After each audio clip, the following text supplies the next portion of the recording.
Em 2021, o perfeito será visto em você.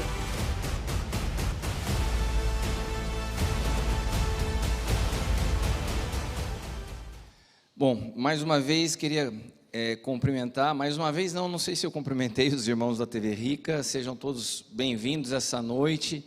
Eu sei que tem uma galera de Salvador acompanhando aqui, vocês não imaginam o frio que o seu pastor está passando aqui em Taubaté, né? Saiu lá também sei que o Roberto e a Nancy estão aqui no Brasil, mas estão em Guarulhos, também vendo pela internet, os irmãos de Aracaju e todas as pessoas que nos acompanham agora pela TV Rica, sejam todos muito bem-vindos.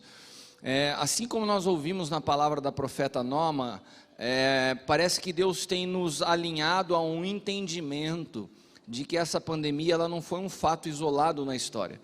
Deus é um Deus que trabalha a partir das realidades que nós vemos, e Ele demarca através dessas realidades início e fim de estações. Deus é um Deus que se move, e em toda a história da vida, Deus se move através de ciclos, e esses ciclos, eles muitas vezes se repetem, são ciclos proféticos. E quando nós estávamos na iminência de fazer esse retiro de pastores, eu passei meus últimos dias muito atento à voz do Senhor, para aquilo que Ele queria falar com aqueles homens, com aquelas mulheres de Deus, com aqueles pastores, porque eu sabia que eu tinha uma responsabilidade de trazer um destino a eles. Aqueles dias eram dias que marcariam uma nova etapa na vida deles como ministério. E eu procurei, com muito zelo, ou não só ouvir o Senhor, mas ouvir as pessoas e homens que eu respeito. O apóstolo Gustavo Lara estaria vindo ao retiro para ministrar, não pôde vir por causa de um problema que ele teve.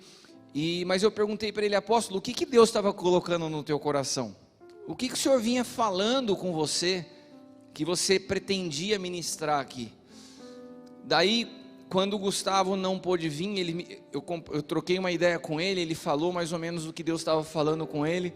Daí depois eu liguei para o apóstolo Juscelio, fiquei quase uma hora com o Juscelio numa chamada de vídeo, até te cheguei a perguntar se ele poderia estar com a gente no retiro, mas estava muito em cima da hora. Mas eu falei: o que Deus tem falado com você sobre esses dias?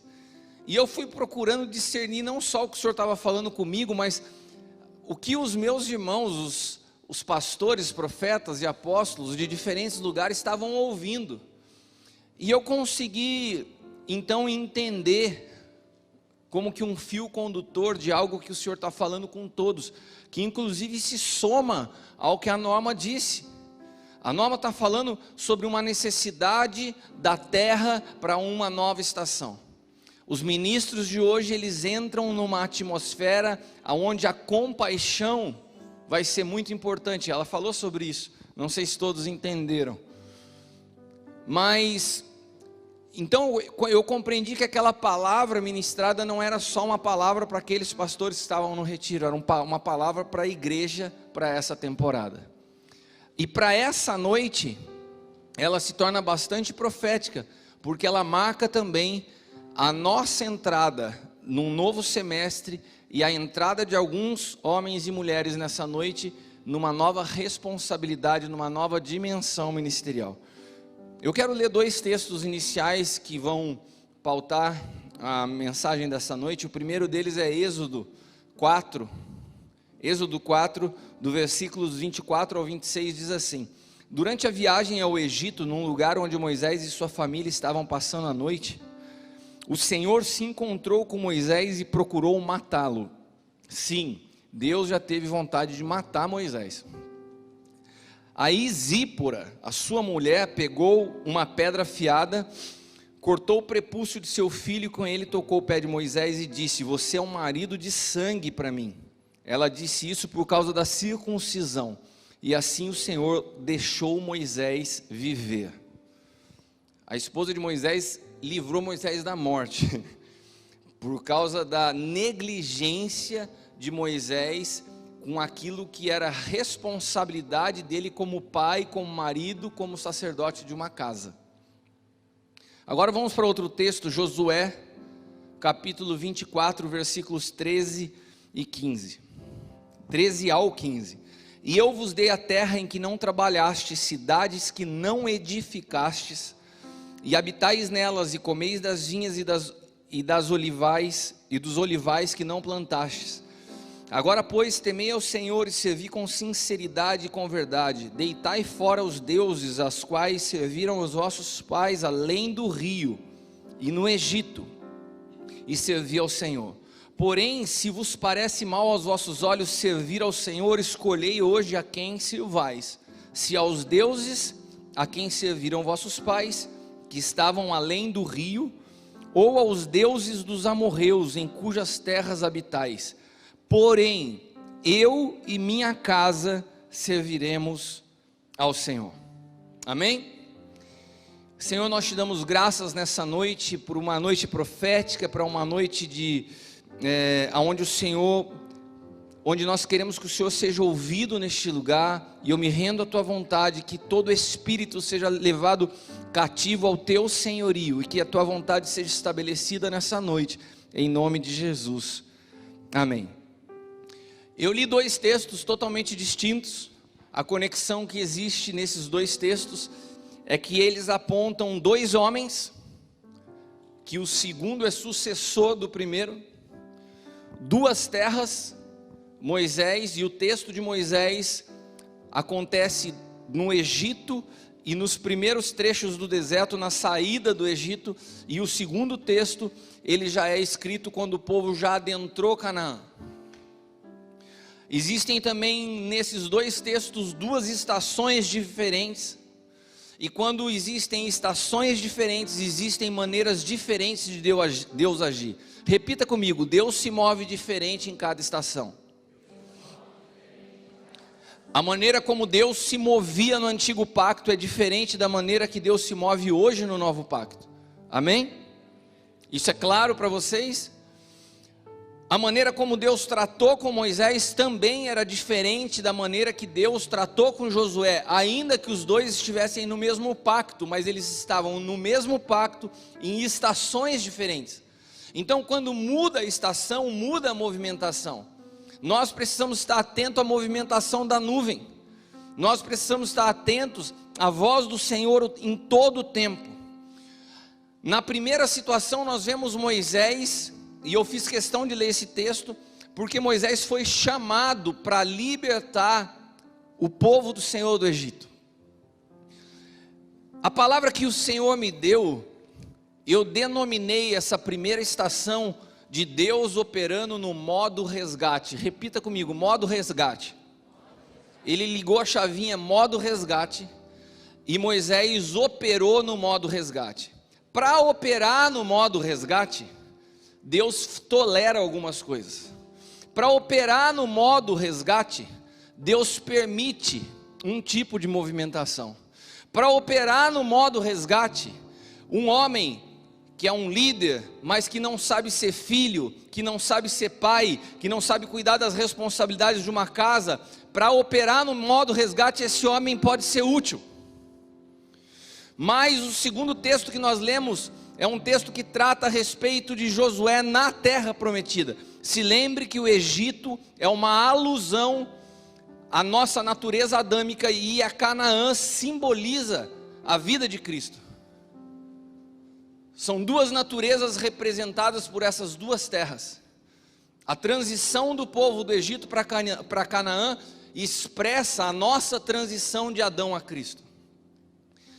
E Josué é esse cara que entra em Cristo.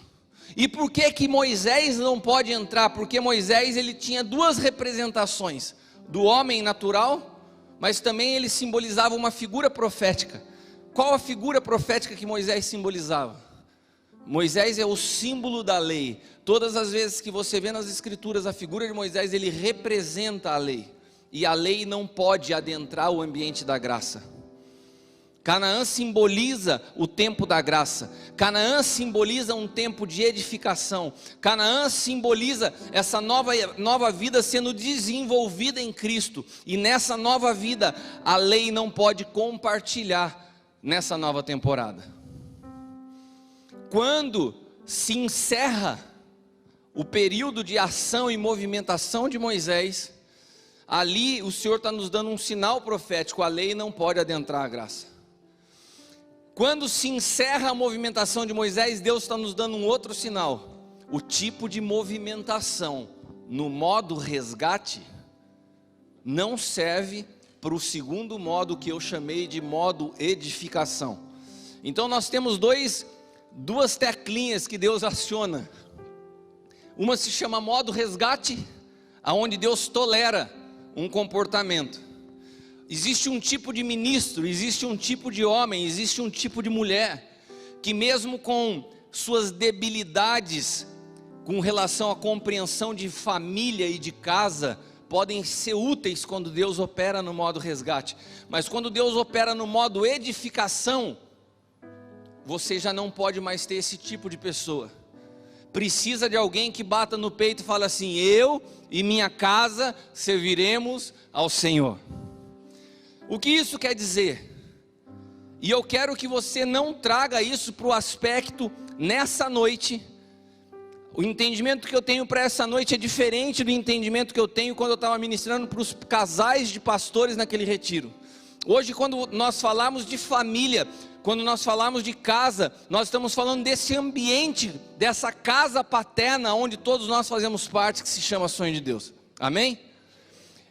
Eu não quero que você comece agora a entrar num modo murmuração e falar assim: mas então eu não estou habilitada porque eu tenho um problema familiar, porque meu esposo não me acompanha, porque eu sou divorciada. Não, eu não estou falando disso. Eu estou falando da sua compreensão da família de Deus, do quanto você está inserido no corpo de Cristo, do quanto você se posiciona como filho nessa casa, do quanto você entende como membro de um corpo a tua responsabilidade e o compromisso que você precisa ter. Porque se no modo resgate, o cara que caminha solto pode ser útil, no modo edificação você precisa ser parte integrante de um corpo, ser parte da família de Deus. Eu não sei se isso está claro para vocês. E no retiro eu usei uma ilustração, que eu quero usar para vocês nessa noite, a mesma ilustração.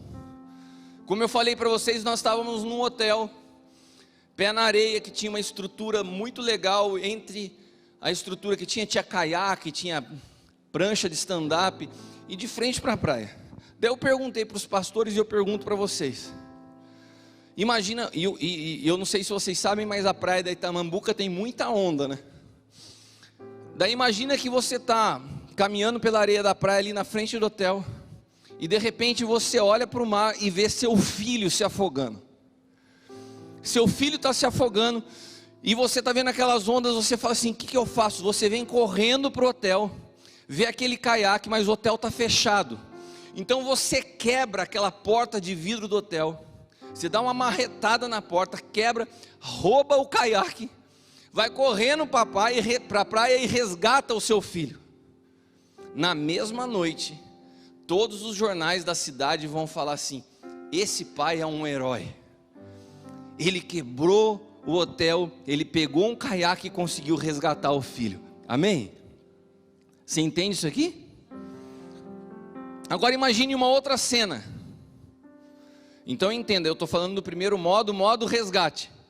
O cara quebrou, o cara roubou, mas se justifica porque ele estava resgatando alguém que estava morrendo. Agora imagina que você está caminhando na praia, só que agora o seu filho está junto com você. E o seu filho fala assim: pai, queria tanto aprender a andar de stand-up. Daí você fala assim, para quem não sabe, o stand-up é aquelas pranchas grandonas que você fica em pé e vai remando. Daí você fala assim: filho, eu vou arrumar uma prancha para você nesse hotel.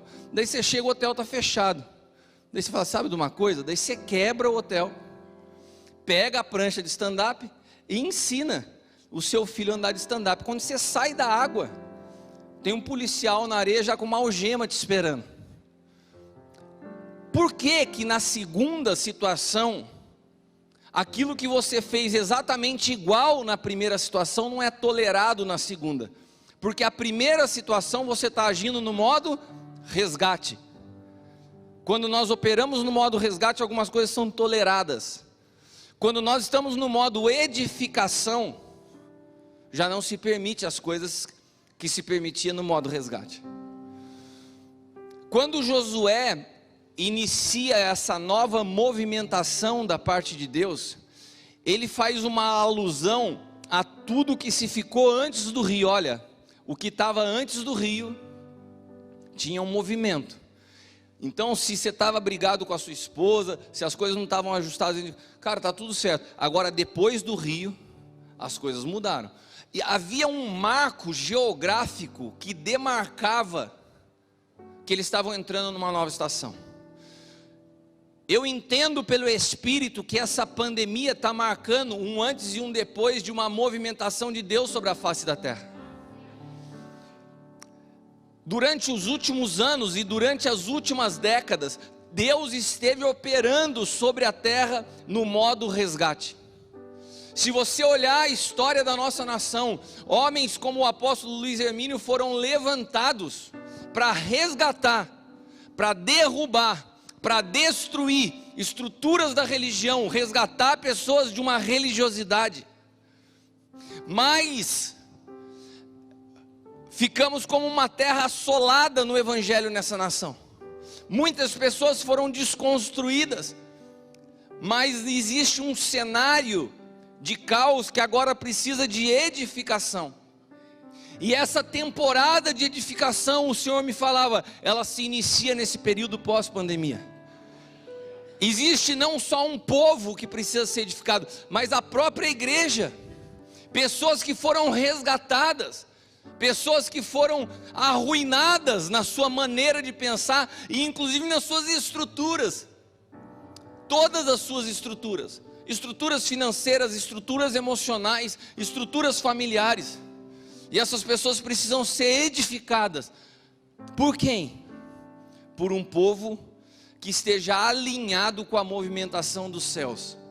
Por um povo que entenda que mudou a estação. E aquilo que Deus tolerava na estação anterior, Ele não vai tolerar na nova. Porque nós estamos saindo do modo resgate. Estamos iniciando o modo edificação. Para uma estação, um cara como Moisés, que era um libertador, que era um cara casca grossa, que conseguiu enfrentar algumas situações, ele foi útil. Mas para outra situação, Moisés não pôde dar conta do recado, precisou se levantar um Josué. Essa é a temporada dos Josués de Deus. Aqueles que souberam ser fiéis aos seus antecessores. Aqueles que, apesar de terem sido fiéis aos que o antecederam, vão ter que se movimentar diferente de como se movimentavam no passado. Eu vejo, por exemplo, a história da pastora Vanderly, que está nessa noite sendo alinhada ao ministério de mestre. Uma história no evangelho, uma história de serviço, mas tudo que você fez, você vai ter que redefinir a partir de agora. Porque é uma nova temporada, Vanderly. Há uma nova estação. O que Deus requer de você para esse tempo é diferente do que nós fizemos lá atrás. E todos nós vamos precisar dessa nova leitura, desse novo entendimento. Max, Cris, toda a história ministerial ela não é apagada, mas a movimentação está mudando. Deus está nos colocando no modo edificação. E nesse modo edificação, compreender o poder do que é a casa de Deus, do que é ser família, do que é paternidade, do que nós sermos irmãos, do que é um coração sujeito, vai fazer toda a diferença. Sabe por quê? Porque quando você edifica, você estabelece modelos. Quando você resgata, você vai deixando tudo para trás. Agora já não é mais tempo de deixar para trás, é tempo de levantar modelos. Não basta ser uma igreja que cresce, mas não edifica. Agora Deus vai precisar, olha, vocês precisam dar luz e vocês precisam cuidar. Vocês precisam formar. Vocês precisam amadurecer os que foram resgatados. Porque senão não tem transformação na sociedade. É um bando de meninos e meninas na fé. Nós temos uma responsabilidade como igreja, levar os resgatados a uma maturidade em Cristo. E para isso Deus está nos dando mais ministros nessa casa. Amém? Você faz parte de um comissionamento para uma nova movimentação de Deus, que eu pedagogicamente, como gosta a pastora Eliana, pedagogicamente, estou denominando modo edificação. Esse amém foi do Paulo Ricardo, não foi? Foi? Eu sei, você gosta quando eu falo algumas, intitularei a mensagem. Eu sei de tudo que você gosta, Paulo Ricardo. Mas eu vou avançar para alguns textos. Eu quero falar para vocês de algo que é importante quando a gente entra no modo edificação. O apóstolo Hélio tem falado nessa casa há alguns anos que uma das grandes reformas que Deus vai fazer na igreja é com a compreensão do papel da mulher. Quantos já ouviram o apóstolo Hélio falar sobre isso? O Senhor me falava assim: essa é a temporada. O que o apóstolo Hélio profetizava lá atrás, nós vamos começar a ver acontecer agora, porque no modo edificação, a mulher tem um papel fundamental. Às vezes a gente fala de edificação e naturalmente a gente associa edificar com a construção civil, o que não está errado. O problema é que a gente pensa de forma natural e a gente fala assim: edificar é coisa de homem, construir é coisa para homem. Mas a Bíblia me deu um texto que fala em Provérbios 14, versículo 1: toda mulher sábia edifica a sua casa, mas a tola a derruba com as próprias mãos. Quem a Bíblia fala que edifica uma casa? A mulher, não é o homem. A mulher fala que a Bíblia fala que a mulher tem o poder de edificar a casa. Se nós estamos entrando no modo edificação, quem tem um papel crucial nessa nova movimentação? As mulheres. Levantem as mãos, mulheres. Repita comigo: eu preciso estar atenta à voz de Deus para essa nova estação, porque meu nível de responsabilidade com a minha casa e com a casa do Senhor vai aumentar. Quantos podem dizer amém?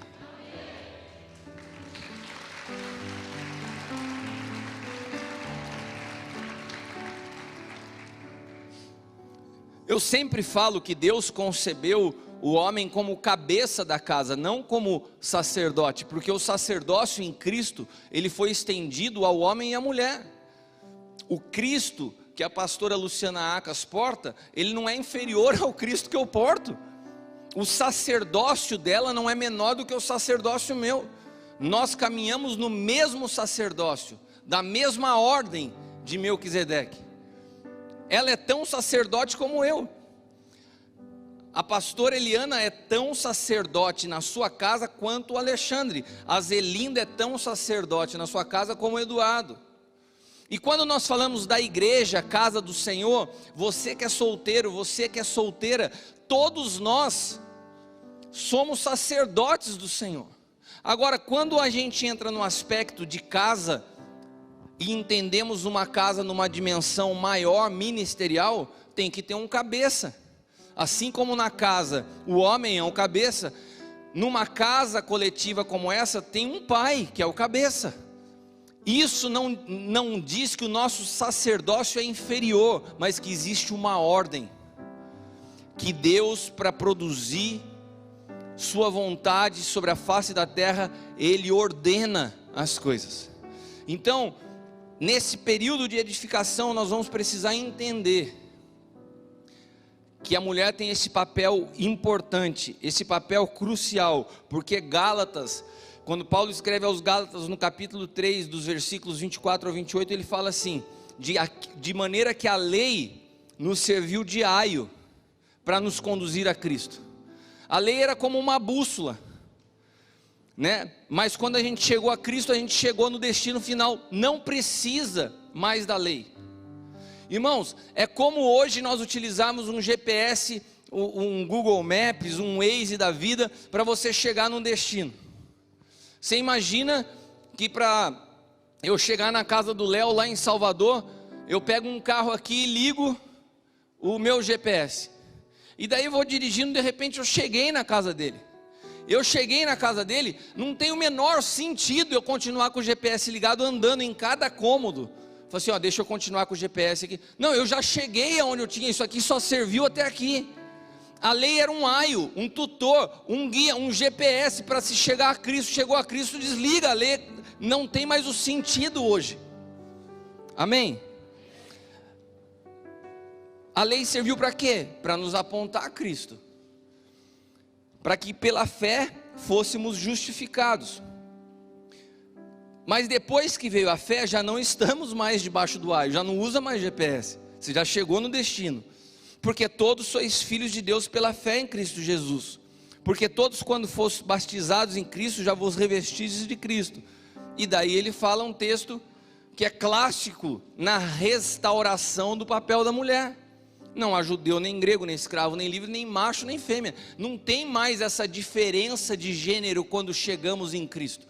Enquanto você estava pilotando o seu carro no caminho e na estrada, existe a diferença de piloto e copiloto, concorda? Tem que estar um dirigindo e o outro do lado. Agora, quando você chegou no destino, você desligou o GPS, tem sentido você está andando dentro da casa e fala assim: não, fica você da direita porque você é o copiloto, eu sou o piloto. Não, você já está dentro da casa, você já chegou no destino, acabou a posição de piloto e copiloto, os dois são hóspedes da mesma casa. Nós chegamos em Cristo, já não há diferença de homem e mulher quando nós falamos no Espírito e no sacerdócio que exercemos. E nós vamos precisar, como igreja, reconhecer isso, porque as mulheres são fundamentais no modo edificação.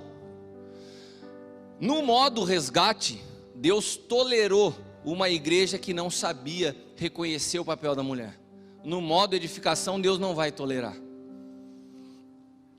Mulheres que de alguma forma foram abandonadas por seus maridos, mulheres que ao longo do caminho perderam seus maridos, ficaram viúvas, todas vocês são úteis no modo edificação, todos vocês são necessárias e importantes no modo edificação, porque nós não estamos falando de edificar uma casa natural, nós estamos falando de edificar a casa de Deus, da qual você é parte integrante no seu sacerdócio completo em Cristo Jesus.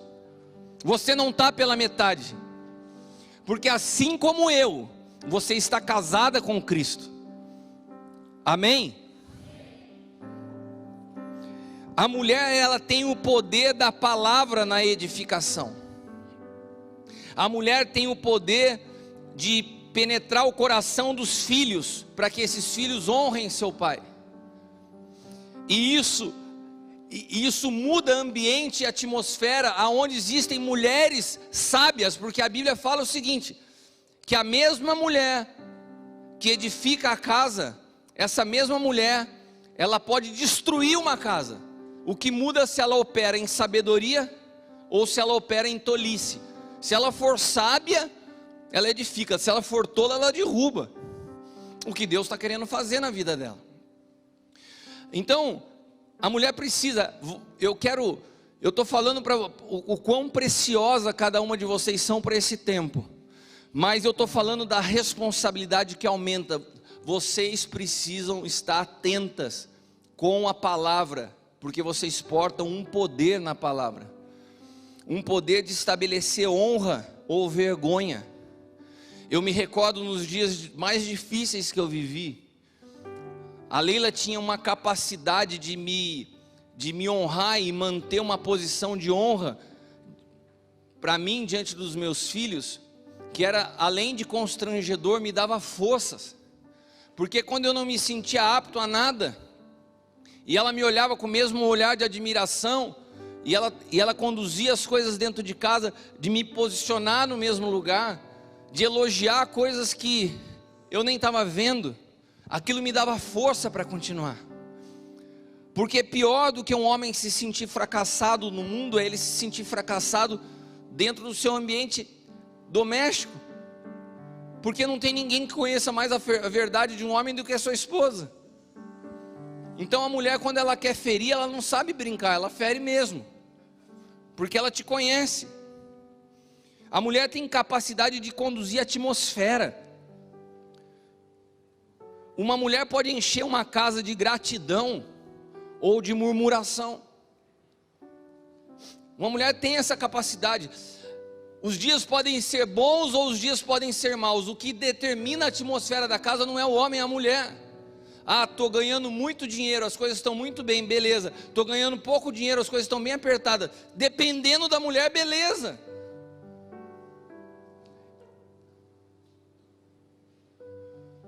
Se as crianças falavam assim, quero ir comer um japonês hoje.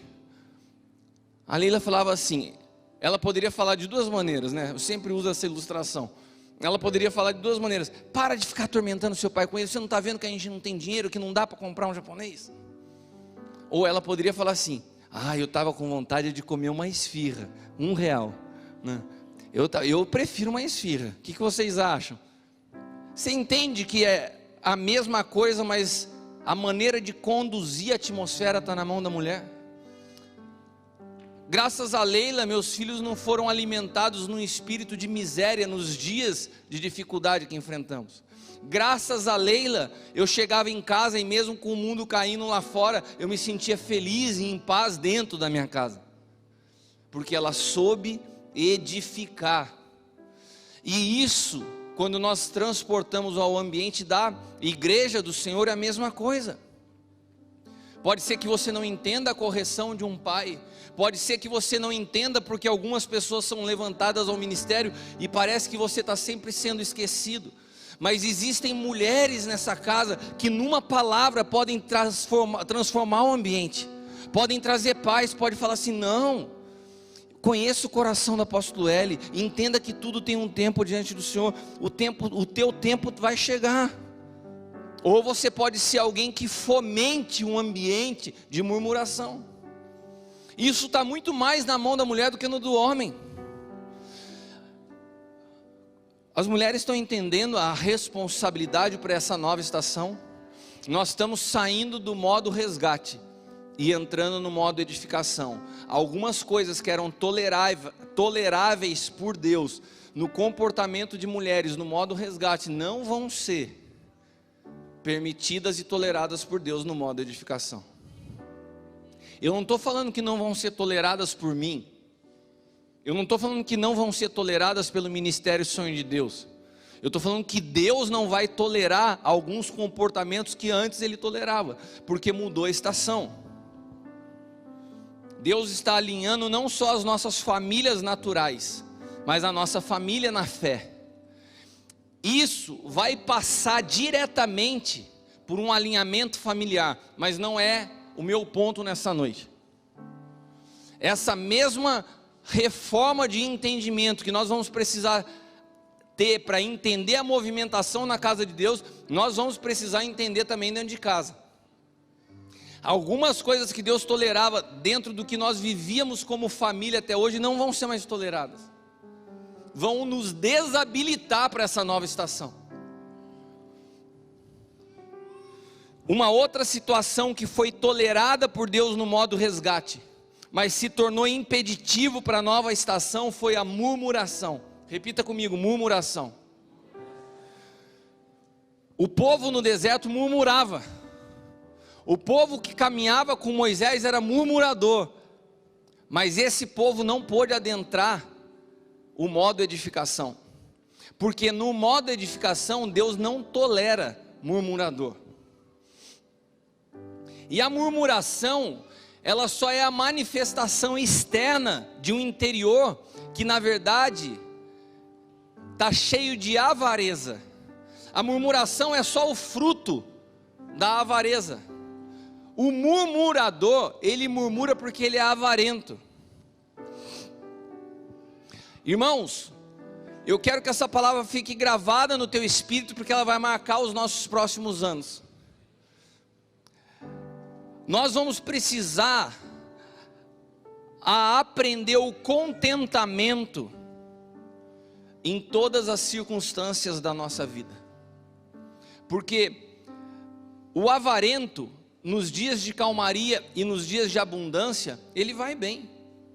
Mas esse mesmo avarento, nos dias de dificuldade, onde os problemas externos começam a acontecer, ele manifesta externamente o fruto do seu coração. Então essa avareza se transforma em murmuração. Murmuração é só o grito de um coração avarento, que não suporta perder, que não suporta ficar em aperto, que não suporta ver alguém prosperando e ele ficando, que não suporta ter restrições na maneira como vive. Se Deus mudar a sua condição de vida, como que a sua família começa a funcionar? No dia seguinte. Se Deus mudar tudo que você tem, conquistou e alcançou até hoje, se Deus mudar isso da noite para o dia, eu te pergunto, o teu casamento está em risco? A tua vida com Deus está em risco? Porque para o avarento está. Essas coisas são provadas em nós quando Deus dá essas viradas na vida. A palavra de Deus diz que Deus conduziu o povo do deserto e fala o quê? Ó, te fiz padecer necessidade, te fiz passar por tendo o sol do dia e o frio da noite, mas no teu corpo a roupa cresceu, a sandália continua. Por quê? Por que Deus fez tudo isso? Não foi o diabo, foi Deus, para provar o que estava no teu coração. As viradas na nossa vida, elas não são instrumentos do diabo, são Deus provando o que está no nosso coração. Para Ele, não para nós mesmos, como bem disse o Léo no culto de domingo, porque nós estamos num processo de autoconhecimento, e nós vamos conhecendo a Deus à medida que vamos nos encontrando com Ele em nós, nessa vida que nós não desconhecíamos antes. Achei tão profundo isso, Léo, porque a natureza de Cristo em nós é desconhecida para Adão, e à medida que nós vamos passando por circunstâncias diferentes, nós vamos conhecendo mais dessa vida que nos sustenta. E eu sei que isso produz um silêncio, porque você levar uma pessoa a pensar que a vida dela pode mudar da noite para o dia, isso dá um frio na barriga. Tem gente que está me ouvindo pensando assim, ai, não quero nem pensar nisso, né? Bate na madeira 3 vezes. Mas quando você aprende a desenvolver uma cultura de gratidão e contentamento, não tem dia mal que mude a realidade do teu interior. Nós nos tornamos imunes aos problemas externos. Existe um livro de Nancy Wilson que se chama Contentamento. E nesse livro ele define contentamento como sendo a habilidade de permanecer satisfeito com a vontade de Deus em todas as circunstâncias. O que é contentamento? A habilidade de permanecer satisfeito com a vontade de Deus em todas as circunstâncias.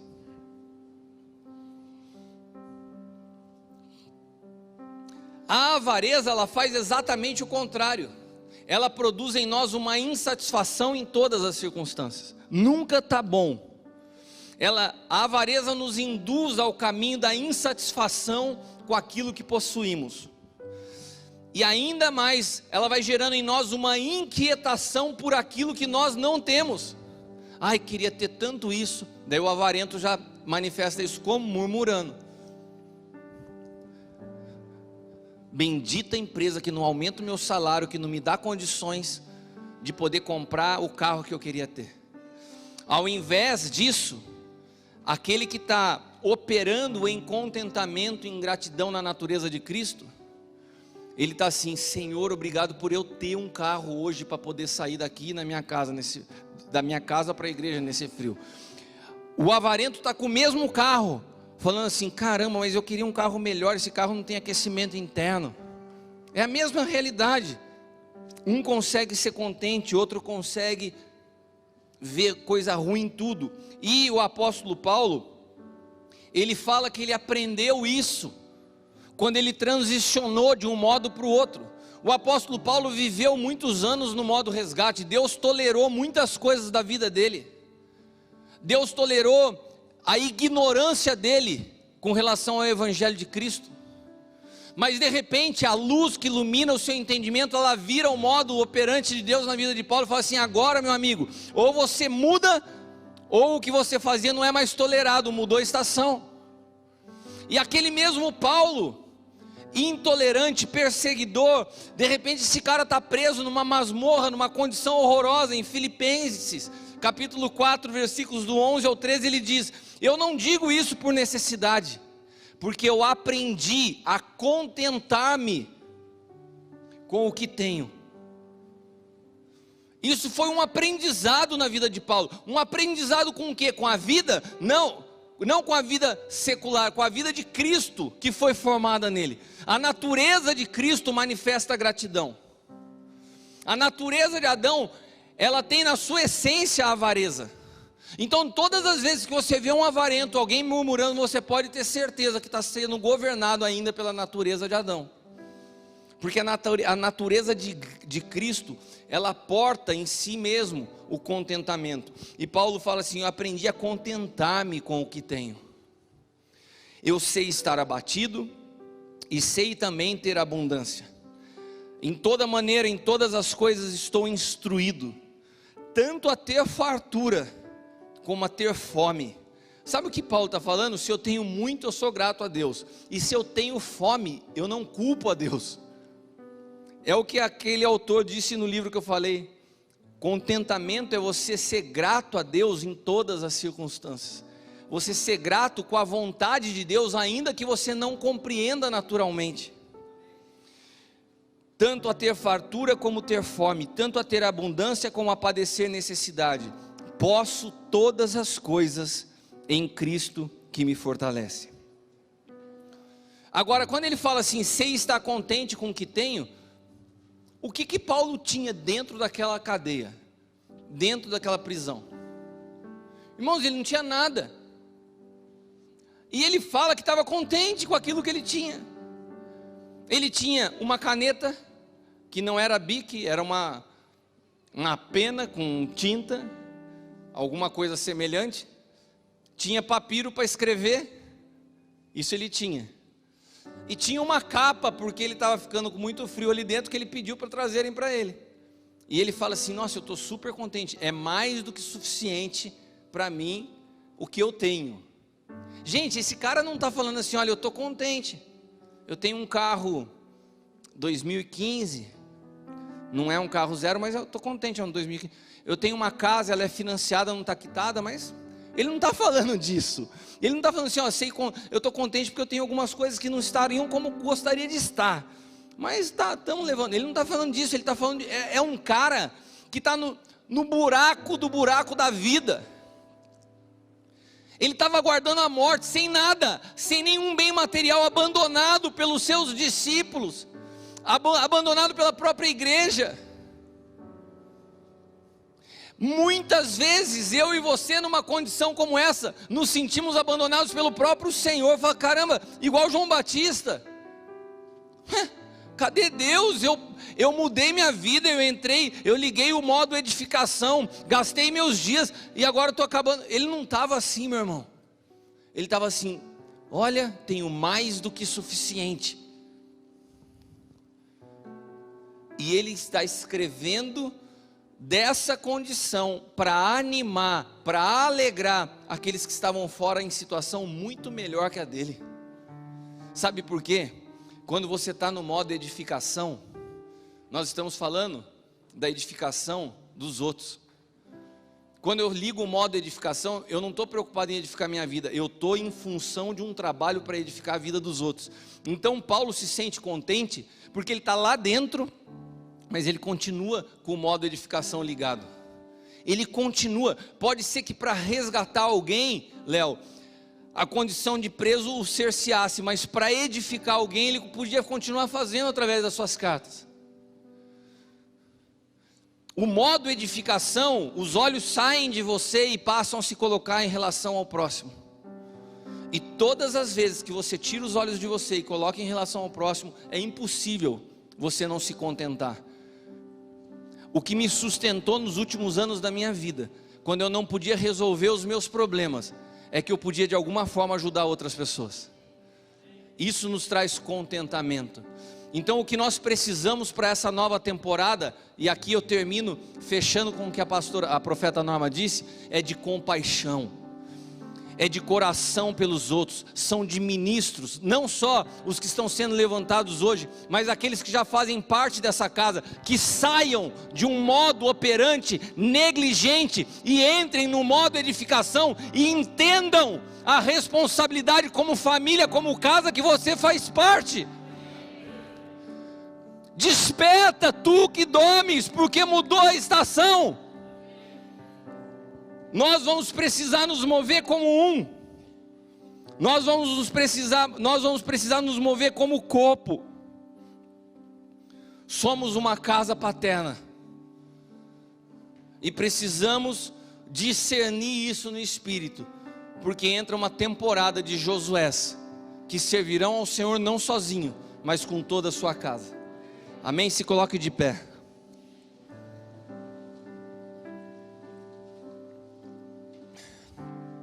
Pai, nós te damos graças nessa noite.